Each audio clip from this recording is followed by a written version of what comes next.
ನಮಸ್ತೆ ಕರ್ನಾಟಕ ಸ್ನೇಹಿತರೆ, ದಾಖಲೆಯ ವೀರ ಉರ್ವಿಲ್ ಪಟೇಲ್. ಹೌದು, ನೀವು ಕೇಳ್ತಾ ಇರೋದು ನಿಜಾನೇ ಆಗಿರ್ತದೆ. ದಾಖಲೆಯ ಸರದಾರ ಅಂತ ಹೇಳ್ಬಹುದು. LSG ಹಾಗೂ CSK ನಡುವೆ ನಡೆದ ಮ್ಯಾಚ್ ನೀವೆಲ್ಲ ನೋಡೇ ಇರ್ತೀರಾ.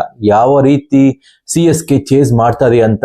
ಇದರ ಮೂಲಕ CSKಗೆ ಇವಾಗ ಕ್ವಾಲಿಫೈ ಆಗುವ ಎಲ್ಲಾ ಲಕ್ಷಣಗಳು ಕಾಣ್ತಾ ಇದೆ. ಯಾಕಂತ ಹೇಳಿದ್ರೆ ಈ ಎಲ್ಲದಕ್ಕೂ ಕಾರಣ ಆಗಿದ್ದು ಆ ಒಬ್ಬ ವ್ಯಕ್ತಿ ಆಗಿರ್ತಾರೆ. ಸೊ ಆ ವ್ಯಕ್ತಿ ಬಂದು ಉರ್ವಿಲ್ ಪಟೇಲ್ ಆಗಿರ್ತಾರೆ. ಹಿಂದಿನ ಬಾರಿ CSK ಪರ ಉತ್ತಮ ಪ್ರದರ್ಶನ ಕೊಟ್ಟಿದ್ರು. ಯಾಕೋ ಏನೋ ಗೊತ್ತಿಲ್ಲ, CSK ಅವರನ್ನು ಬೆಂಚಿನಲ್ಲಿ ಇಟ್ಟಿತ್ತು. ಆದ್ರೆ ಇವಾಗ ಮತ್ತೆ ಅವರನ್ನು ಟೀಮ್ಗೆ ಕರೆತಂದಿದೆ. ಸೊ ಅದರ ಪರಿಣಾಮ ಉರ್ವಿಲ್ ಪಟೇಲ್ ಇವಾಗ ಅತಿ ವೇಗದ ಅರ್ಧಶತಕ ಬಾರಿಸಿದ್ದಾರೆ. ಇದು IPL ಹಿಸ್ಟ್ರಿಯಲ್ಲಿ 2ನೇ ಅತಿ ವೇಗದ ಅರ್ಧಶತಕವಾಗಿರ್ತದೆ. ಹಾಗೇನೆ CSK ಪರ ಅತಿ ವೇಗದ ಅರ್ಧಶತಕ ಆಗಿರ್ತದೆ. ಸೊ ಈ ಬಾರಿಯ 2026ರ ಅತಿ ವೇಗದ ಅರ್ಧಶತಕನೂ ಆಗಿರ್ತದೆ. ಈ ಮೂಲಕ ಉರ್ವಿಲ್ ಪಟೇಲ್ ದಾಖಲೆಯನ್ನು ನಿರ್ಮಿಸ್ತಾರೆ ಅಂತ ಹೇಳ್ಬಹುದು. ಸೊ ಸತತ 5 ಸಿಕ್ಸರ್ಗಳನ್ನು ಕೂಡ ಬಾರಿಸಿದ್ರು ಈ ಒಂದು ಇನ್ನಿಂಗ್ಸ್ ನಲ್ಲಿ. ಸೊ 13 ಎಸೆತಗಳಲ್ಲಿ 50 ರನ್ ಬಾರಿಸಿದಂತಹ ಉರ್ವಿಲ್ ಪಟೇಲ್ IPL ಇತಿಹಾಸದಲ್ಲಿ ಈ ಒಂದು ದಾಖಲೆಯನ್ನು ಮಾಡ್ತಾರೆ. ಸೊ ಇದೇ ದಾಖಲೆ ಮಾಡಿದಂತಹ ಇನ್ನೊಬ್ಬ ಬ್ಯಾಟರ್ ಅಂತ ಹೇಳಿದ್ರೆ ಅದು ಯಶಸ್ವಿ ಜೈಸ್ವಾಲ್ ಆಗಿರ್ತಾರೆ. ಅವರು ಕೂಡ 13 ಎಸೆತಗಳಲ್ಲಿ ಈ ಒಂದು ದಾಖಲೆ ಮಾಡಿದ್ರು. ಈ ದಾಖಲೆಯನ್ನು ಉರ್ವಿಲ್ ಪಟೇಲ್ ಕೈಯಲ್ಲಿ ಮುರಿಲಿಕ್ಕೆ ಆಗಿಲ್ಲ, ಆದ್ರೆ ಅದನ್ನು ಸರಿದೂಗಿಸಿದ್ದಾರೆ. ಇನ್ನು ನೆಕ್ಸ್ಟ್ ಅಪ್ಡೇಟ್ ಬಂದು RCBಯ ಫಿಲ್ ಸಾಲ್ಟ್ ಏನಿದ್ದಾರೆ ಇಂಡಿಯಾಕ್ಕೆ ಆಗಮಿಸಿದ್ದಾರಂತೆ. ನೋಡೋದಾದ್ರೆ RCBಯ ಸದ್ಯದ ಪರಿಸ್ಥಿತಿ ತುಂಬಾನೇ ಚಿಂತಾಜನಕವಾಗಿದೆ. ಯಾವಾಗ ಫಿಲ್ ಸಾಲ್ಟ್ RCBಯ ಕೈ ಬಿಟ್ಟು ತಮ್ಮ ತಾಯ್ನಾಡಿಗೆ ಹೋದ್ರೋ ಅವತ್ತಿಂದ RCBಗೆ ಗೆಲುವು ಮರೀಚಿಕೆಯಾಗಿ ಕಾಣ್ತಾ ಇದೆ. ಸೊ ಇನ್ನು ಕೂಡ RCB ಆ ಹಳೆ ಲಯದಲ್ಲಿ ಕಾಣ್ತಾ ಇಲ್ಲ. ದೊಡ್ಡ ಮಿಸ್ ಅಂತ ಹೇಳಿದ್ರೆ ಫಿಲ್ ಸಾಲ್ಟ್ ಪ್ಲೇಯಿಂಗ್ 11 ನಲ್ಲಿ ಆಡದೇ ಇರೋದಾಗಿರ್ತದೆ. ಸೊ ಫಿಲ್ ಸಾಲ್ಟ್ ಆಡಿದ್ರೇನೆ ಒಂದು ಗತ್ತು ಗಮ್ಮತ್ತಾಗಿರ್ತಿತ್ತು. ಫೀಲ್ಡಿಂಗ್ ನಲ್ಲಿ ಅತಿ ವೇಗದ ಫೀಲ್ಡಿಂಗ್ ಮಾಡ್ತಾ ಇದ್ರು, ಬೌಂಡರಿಗಳು ಹಾಗೂ ಸಿಕ್ಸರ್ ಗಳನ್ನು ಕೂಡ ಬಾರಿಸಿದ್ರು. ಆದ್ರೆ ಫಿಲ್ ಸಾಲ್ಟ್ ಅವರ ಆಬ್ಸೆನ್ಸ್ ಅಲ್ಲಿ ನಮ್ಮ RCBಗೆ ಅಂತಹ ಓಪನಿಂಗ್ ಸಿಗೋದೇ ಇಲ್ಲ. ಸೊ ಓಪನಿಂಗ್ ನಲ್ಲಿ ತಮ್ಮ ವಿಕೆಟ್ ಗಳನ್ನು ಬಹುಬೇಗನೆ ಕಳೆದುಕೊಳ್ತಿದೆ RCB.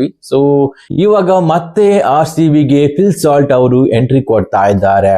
ಸೊ ನೆಕ್ಸ್ಟ್ ಮ್ಯಾಚ್ ಆಡ್ತಾರ ಅನ್ನೋದಕ್ಕೆ ಇಲ್ಲಿ ಯಾವುದೇ ರೀತಿಯಾದಂತಹ ಒಂದು ಅಪ್ಡೇಟ್ ಕೂಡ ಬಂದಿಲ್ಲ. ಬಟ್ ಅವರು RCBಯನ್ನು ಜಾಯ್ನ್ ಆಗಿರುವಂತಹ ಅಪ್ಡೇಟ್ ಬರ್ತಾ ಇದೆ. ಸೊ ಸದ್ಯದಲ್ಲೇ ಅವರು RCBಯನ್ನು ಜಾಯ್ನ್ ಆಗ್ತಾರೆ. ಸೊ ಇಂಡಿಯಾಕ್ಕಂತೂ ಬಂದಿದ್ದಾರೆ. ಸದ್ಯಕ್ಕಂತೂ ಅವರು RCBಗೆ ಜಾಯ್ನ್ ಆಗೋದ್ರಲ್ಲಿ 2 ಮಾತಿಲ್ಲ ಅಂತ ಹೇಳ್ಬೋದು. ಸೊ ಈ ಮೂಲಕ RCBಗೆ ಮತ್ತೆ ಒಂದು ಬಲ ಬಂದಿದೆ ಅಂತ ಹೇಳ್ಬೋದು. ಸೊ ಇನ್ನು ಎದುರಾಳಿಗಳನ್ನು ಉಡಿಸ್ ಮಾಡುವಲ್ಲಿ ನಮ್ಮ ಫಿಲ್ ಸಾಲ್ಟ್ ಮುಂಚೂಣಿಯಲ್ಲಿರ್ತಾರೆ ಅಂತ ಹೇಳ್ಬಹುದಾಗಿರ್ತದೆ. ವೈಭವ್ ಸೂರ್ಯವಂಶಿ, ಹೌದು ನೀವು ಕೇಳಿರ್ತೀರಾ, 15 ವರ್ಷದ ವೈಭವ್ ಸೂರ್ಯವಂಶಿ ಇದೀಗ ಮತ್ತೊಂದು ದಾಖಲೆಯನ್ನು ನಿರ್ಮಿಸಿದ್ದಾರೆ. ಸೊ ಯಾವ ದಾಖಲೆ ಇರ್ಬೋದು? ನೀವೆಲ್ಲ ಯೋಚನೆ ಮಾಡ್ತಾ ಇರ್ಬೋದು ಯಾವ ದಾಖಲೆ ಮಾಡಿರ್ಬೋದು ಅಂತ. ಸೊ ಸದ್ಯಕ್ಕಂತೂ ಹೇಳೋದಾದ್ರೆ ವೈಭವ್ ಸೂರ್ಯವಂಶಿ ಅವರ ಬ್ಯಾಟ್ ಇಂದ ಬರೋಬ್ಬರಿ 100 ಸಿಕ್ಸರ್ಗಳು ಬಂದಿದೆ. ಅದು ಅತಿ ವೇಗವಾಗಿ ಬಂದಿದೆ. ಇದು T20 ಹಿಸ್ಟರಿಯಲ್ಲಿ ಅತಿ ವೇಗವಾಗಿ 100 ಸಿಕ್ಸರ್ ಬಾರಿಸಿದಂತಹ ದಾಖಲೆಯಾಗಿರ್ತದೆ. ನೋಡೋದಾದ್ರೆ ವೈಭವ್ ಸೂರ್ಯವಂಶಿ ಏನಿದ್ದಾರೆ ಅತಿ ವೇಗವಾಗಿ 100 ಸಿಕ್ಸರ್ಗಳನ್ನು ಬಾರಿಸಿದ್ದಾರೆ.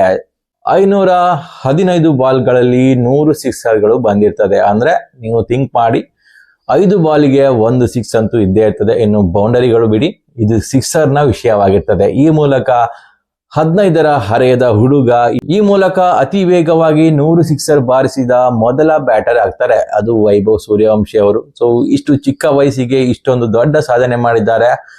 ಮುಂದೆ ಹೋಗ್ತಾ ಹೋಗ್ತಾ ಹೋಗ್ತಾ ಬೌಲರ್ಗಳನ್ನು ಬೆಂಡೆತ್ತುವುದು ಗ್ಯಾರಂಟಿ ಆಗಿರ್ತದೆ. ಸೊ ಇದಾಗಲೇ ನೋಡ್ತಾ ಇದ್ರೆ ಅವರ ಏಮ್ ಆಗಿರೋದು ಎದುರಾಳಿಗಳ ಬೆಸ್ಟ್ ಬೌಲರ್ಗಳನ್ನು ದಂಡಿಸುವುದಾಗಿರ್ತದೆ. ಸೊ ಅವರೇ ಈ ಮಾತನ್ನು ಹೇಳಿದ್ರು, ನನ್ನ ಎದುರಾಳಿ ಟೀಮ್ ನಲ್ಲಿರುವಂತಹ ಬೆಸ್ಟ್ ಬೌಲರ್ ಅನ್ನು ದಂಡಿಸುವುದು ನನ್ನ ಗುರಿಯಾಗಿರುತ್ತೆ ಅಂತ ಅವರು ಹೇಳಿದ್ರು. ಸೊ ಅದೇ ರೀತಿ ಅವರು ಯಾವೊಬ್ಬ ಬೆಸ್ಟ್ ಬೌಲರ್ ಇರ್ತಾರೆ ಅವರ ಮೇಲೆ ಅಟ್ಯಾಕಿಂಗ್ ಅಲ್ಲಿ ಹೋಗ್ತಾರೆ. ಸೊ ಅದಕ್ಕೆ ಈ ಒಂದು ರಿಸಲ್ಟ್ ಬಂದಿದೆ ಅಂತ ಹೇಳ್ಬಹುದು. ಸೊ ಒಂದ್ ವೇಳೆ ನಿಮ್ಗೆ ಈ ಮಾಹಿತಿ ಇಷ್ಟ ಆದ್ರೆ ಲೈಕ್ ಮಾಡಿ, ಹಾಗೇನೆ ಸಬ್ಸ್ಕ್ರೈಬ್ ಮಾಡೋದಂತೂ ಮರಿಬೇಡಿ. ಯಾಕಂತ ಹೇಳಿದ್ರೆ ನಿಮ್ಮ ಸಬ್ಸ್ಕ್ರೈಬ್ ನಮ್ಮ ಜೀವನದ ಉದ್ಧಾರಕ್ಕೆ ತುಂಬಾನೇ ಹೆಲ್ಪ್ ಮಾಡ್ತದೆ. ಸೊ ಸಬ್ಸ್ಕ್ರೈಬ್ ಅಂತೂ ಖಂಡಿತವಾಗಿಯೂ ಮಾಡಿ. ನಮಸ್ಕಾರ.